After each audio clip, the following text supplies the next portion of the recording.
Hello guys, আজকে কিন্তু আমি পিঙ্কি আবার চলে এসেছি একটা নতুন ভিডিওর সাথে। আজকে তোমাদেরকে দেখাবো কি করে পালং শাকের ভর্তা করতে হয়। এই জন্য দেখো এখানে আমি টমেটো নিয়ে নিয়েছি, আর ওখানে দেখলে তো পেঁয়াজ, লঙ্কা, রসুন, আদা সমস্ত কিছু নিয়ে নিয়েছি। নিয়ে এখানে তোমার কড়াইয়ের মধ্যে তেল দিয়ে দিয়েছি। এবার তেলটা গরম হলে আমি এর মধ্যে দিয়ে দিচ্ছি এই দেখো দু রকম করে পেঁয়াজ কেটেছি। এটা হচ্ছে গিয়ে তোমার পেঁয়াজের মানে কলিগুলোকে বের করে নিয়েছি, মানে একটা একটা করে ছাড়িয়ে এটা ডুমডুম করে কেটেছি। আর একটা কেটেছি, আর এই দেখো শুকনো লঙ্কাটাও ভেজে নিয়েছি। এটা তোমাদেরকে দেখানো হয়নি, এটা প্রথমেই তেল দিয়ে শুকনো লঙ্কাটাকে ভেজে নিয়েছি। আর এই রকম করে তোমার হচ্ছে একরকম করে পেঁয়াজ কেটেছি, আর একরকম পেঁয়াজ কেটেছি তোমার যেভাবে কোচাতে হয় সেভাবে। এইটা কিন্তু তোমার কি বলে, খেয়ে দেখবে এই পালং শাকের ভর্তাটা দারুণ লাগবে খেতে। ওইটা একটু কড়া করে ভাজলাম পেঁয়াজটা, আর এইটা তোমার হচ্ছে একটু যেটা কুচিয়েছি সেটা একটু হালকা করে ভাজবো। দুটো কিন্তু দুরকম করে ভাজতে হবে, একটা একটু কড়া, একটা একটু হালকা। এটার মধ্যে আর হ্যাঁ, এখন কিন্তু নুন টুন কিছু দেবে না, ভর্তা মানে পরে কিন্তু সমস্ত কিছু নুন টুন পড়বে। এটাকে দেখো নাড়াচাড়া দিচ্ছি, দিয়ে এই দেখো এটাও ভাজা ভাজা প্রায় হয়ে এসছে, হালকা ভাজা। এটাকেও কিন্তু আমি তুলে নিলাম, দেখেছো তো আগেরটার তুলনায় কিন্তু এটা একটু কম ভেজেছি। তারপরে এইবারে দেখো সুন্দর করে তুলে নেওয়ার পরে এরপরে দেব তোমার হচ্ছে গিয়ে ওই যে এর মানে তখন তো তোমরা থালাতে অবশ্যই প্রথমে খেয়াল করবে কী কী ছিল। এরপরে কিন্তু আমি দিয়ে দেবো রসুনগুলো। দেখো সমস্ত সুন্দর করে তুলে নিলাম। এরপরে দেখো দিয়ে দিচ্ছি রসুনগুলোকে একটু হালকা নেড়ে চেড়ে নামিয়ে নিতে হবে। বেশি কড়া করলে কিন্তু তোমাদের হাত দিয়ে তো এটাকে মানে ম্যাশড করতে হবে, তোমাদেরই কষ্ট হবে।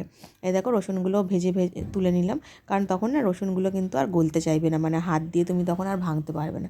তারপরে নিয়ে নিয়েছি সামান্য একটু চিংড়ি মাছের মধ্যে একটু হলুদ আর একটু নুন দিয়ে নিলাম। দেখো সব কিন্তু অল্প তেলের মধ্যে। হ্যাঁ, চিংড়ি মাছটা কিন্তু অবশ্যই দেবে, কারণ এতে কিন্তু এই ভর্তাটার টেস্টটা কিন্তু আলাদা হবে, আরও বেশি ভালো লাগবে খেতে।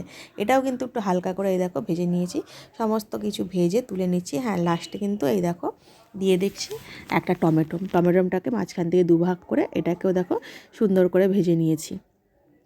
ভেজে এটাকেও তোমার তুলে নিচ্ছি। আর হ্যাঁ, পাশে কিন্তু একটু মুসুর ডাল আমি সেদ্ধ করে রেখেছিলাম, সেটা তোমাদেরকে আমি দেখাতে ভুলে গেছি। যাই হোক, কিছু মনে করো না, একটু ডাল সেদ্ধ করে ডালটাকে দেখো জল ঝরিয়ে নিয়ে ডালটাকেও একটু ভাজা ভাজা করে নিচ্ছি। যদি তোমরা বেশি পরিমাণে জল দাও তাহলে জলটাকে ছাঁকনি দিয়েও ছেঁকে নিতে পারো, কিংবা মেপে জল দিও, তারপরে আর ছাঁকতে হবে না। তারপরে দেখো ওই কড়াইয়ের মধ্যেই দিয়ে দিলাম একটু পালং শাক আর রসুন, আর হচ্ছে গা 3টে কাঁচা লঙ্কা। এই দিয়ে এটাকে আমি সেদ্ধ করতে দিয়েছি। এ দেখো প্রায় সেদ্ধ হয়ে এসছে। সেদ্ধ করা জলটা পুরো শুকিয়ে নিয়ে এই দেখো পুরো একদম শুকিয়ে নিতে হবে। নিয়ে এইবার হবে মাখার পালা। সমস্ত কিছু রেডি হয়ে গেল, এইবার কিন্তু সুন্দর করে মাখতে হবে। আগে কিন্তু আমি দেখো লবণ দিয়ে শুকনো লঙ্কাগুলোকে একটু সুন্দর করে মেখে নিচ্ছি। নেওয়ার পর একে একে সমস্ত কিছু হাত দিয়ে দিয়ে মেখে নিতে হবে। এই দেখো এখানে কিন্তু কম ভাজা পেঁয়াজ যেটা ছিল সেটাকে আমি দিয়ে মাখছি।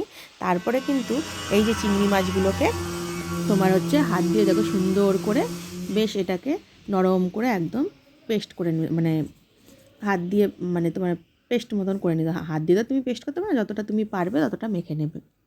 এইদিকে দেখো রসুনগুলোও করে নিচ্ছি। এইভাবে একের পর এক আমি যেভাবে করলাম সুন্দর করে সমস্ত কিছু মাখিয়ে নেবে, নিলেই কিন্তু রেডি হয়ে যাবে পালং শাকের ভর্তা। একবার খেয়ে দেখো, এক থালা ভাত কিন্তু পুরো এই ভর্তা দিয়েই তোমরা শেষ করে ফেলবে। আমাদের বাড়ির সবাই খেতে বললো দারুণ লেগেছে খেতে। হ্যাঁ, তাহলে তোমরাও কিন্তু অবশ্যই করে দেখো। তারপরে এই দেখো এর মধ্যে দিয়ে দেবো ওই যে পালং শাকের মধ্যে ওই যে লঙ্কা আর রসুনটা দিয়েছিলাম সেটাও সুন্দর করে পেস্ট মানে তোমার মেখে নিচ্ছি। আর লাস্টে কিন্তু দিয়ে দেবো ওই যে ডালটা ভেজে রেখেছিলাম সিদ্ধ করে, সেই ডালটা। ব্যাস, তাহলেই রেডি হয়ে গেল আমার ভর্তা। তাহলে বন্ধুরা, আশা করছি তোমাদের ভিডিওটা ভালোই লাগবে। আর কম ভাজা ওই দেখো যেটা বেশি ভেজেছিলাম পেঁয়াজটা, সেই পেঁয়াজটা কিন্তু একসাথে এবার সব মেশাবো। হ্যাঁ, আর সবশেষে কিন্তু অবশ্যই কাঁচা তেল দিতে ভুলো না, সেটাতে কিন্তু আরও কিন্তু টেস্ট বাড়াবে। দিয়ে এবার খাওয়া দাওয়া চট করে শুরু করে দাও, দেখবে ভালো লাগবে, দারুণ লাগবে। তাহলে ভিডিওটা বন্ধুরা এখানেই শেষ করছি। যদি ভিডিওটা ভালো লেগে থাকে ফেসবুক থেকে দেখলে আমার পেজটাকে ফলো করে দিও, আর ইউটিউব থেকে যদি দেখে থাকো তাহলে আমার চ্যানেলটাকে সাবস্ক্রাইব করে দিও। তাহলে বন্ধুরা টাটা, কমপ্লিট আমার পালং শাকের ভর্তা।